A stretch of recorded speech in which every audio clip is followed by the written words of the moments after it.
magluluto ako o gagawa ako ng siling pula o red bell pepper na salad. Red bell pepper salad. Yan. Ang ingredients ay ito. Ilalagay ko dyan sa apoy. Yan.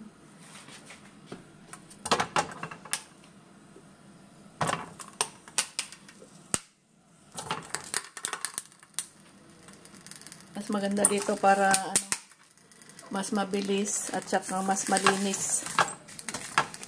Hindi ko siya lulutuin sa hindi ko siya torta sa sa apoy mismo. Kundi dito ko siya luluto yan. Para mas mabilis at saka hindi rin madudumihan itong stove. Yan. Ingredients ng red bell pepper salad. Garlic. Mga lang yan. 4 slice ko yan. And then parsley. Black pepper. Durog. At saka apple cider vinegar. Yan. Ingredients ng gagawin kong red bell pepper salad. Parsley, bawang, garlic, black pepper, at saka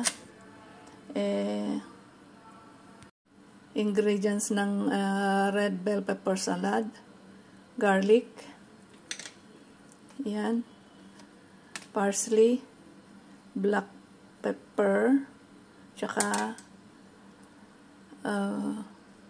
apple cider vinegar. 4 na ngipin ng bawang, tsaka parsley. Yan. Siya, slice garlic and slice parsley. Yan. Ituturo ko sa inyo kung paano madaling balatan ang tortang siling pula. Red bell pepper. Yan. Para madaling mabalatan, pag naluto na yan, ilagay dito sa plastic. And then, isarado.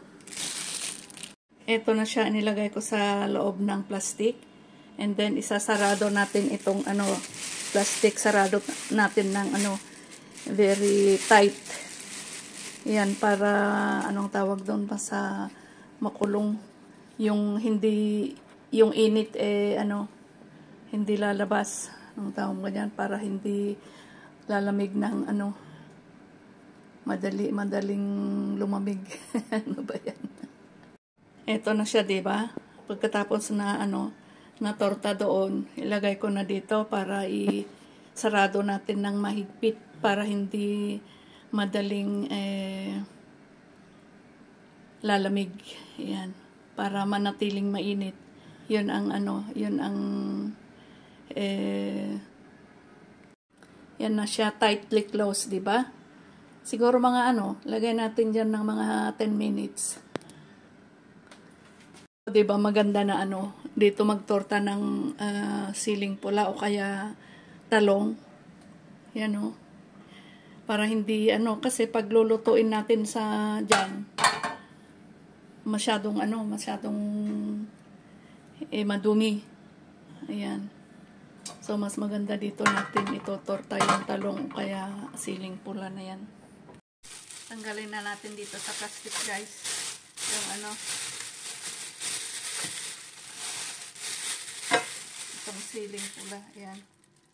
Ito siya, madali na lang madali na lang tanggalin yung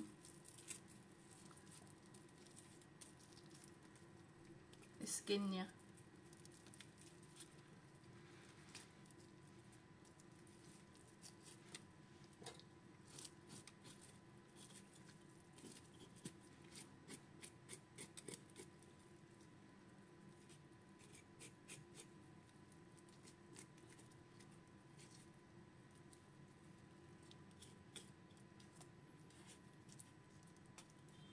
Diba? Ito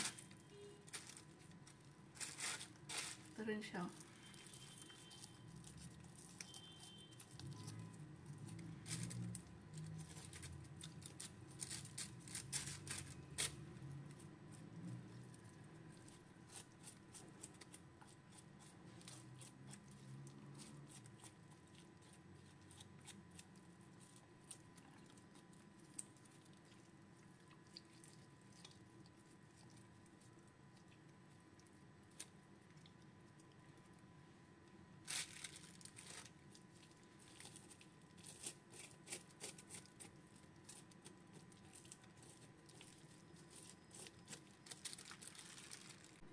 malinis na ang ating red bell pepper. Yan.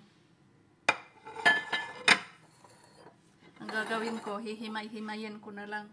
Ganyan, no? Ayokong gamitin ang kutsilyo. Mas maganda ganito para masisip-sip niya yung lasa ng apple cider vinegar at saka yung bawang. Yan. Kahit ganito kalalaki. Ano ito, pag magprito ng isda o magprito ng karne ng manok. Yan. Pwedeng pang salad. Kasi nga meron siyang suka. Pwede rin kalamansi. Yan. Pwedeng kalamansi. Pero mas maganda ang suka kasi hindi naman ito makakain kaagad. Mauubos minsanan. Kung minsan it takes 2 weeks sa ref, hindi yan masisira kasi suka ang nakalagay na. Pag kalamansi kasi mas mabilis mapanis ba.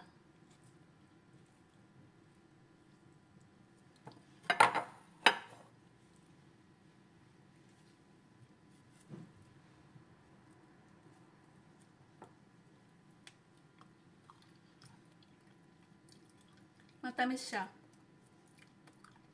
Lalagyan ng asin, bawang, red bell pepper,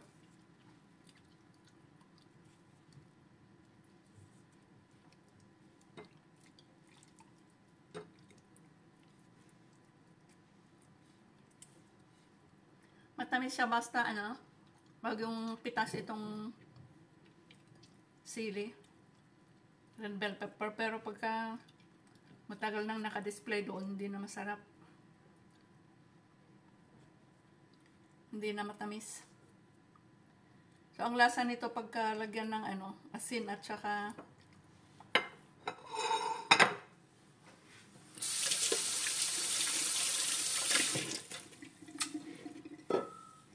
ito na yung ating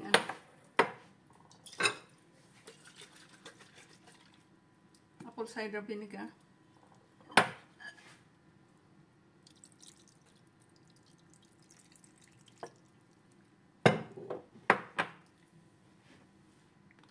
Paminta.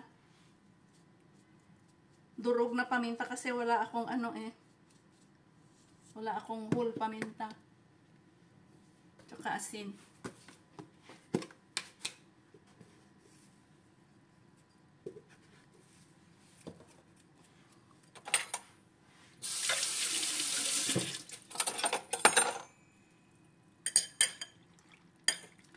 Ang kalalabasan nito, lasa nito is sweet and sour kasi nga manamis-tamis itong sili.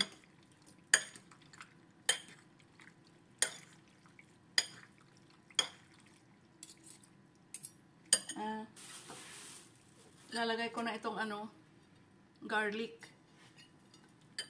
Ayan. Tsaka parsley leaves. Pwede rin lagyan ng ng olive oil. Pero hindi ko nalalagyan ng olive oil. Dalawa lang naman kami ng amo ko, so matagal bago maubos ito.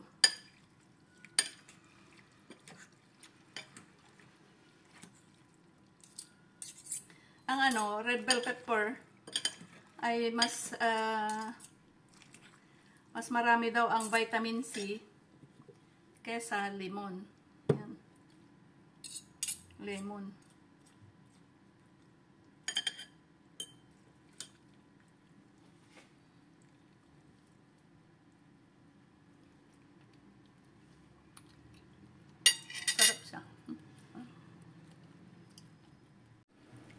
Ito na ang ano. Ito na ang finished product. Red bell pepper salad. Ito na ang aking red bell pepper salad. Yan.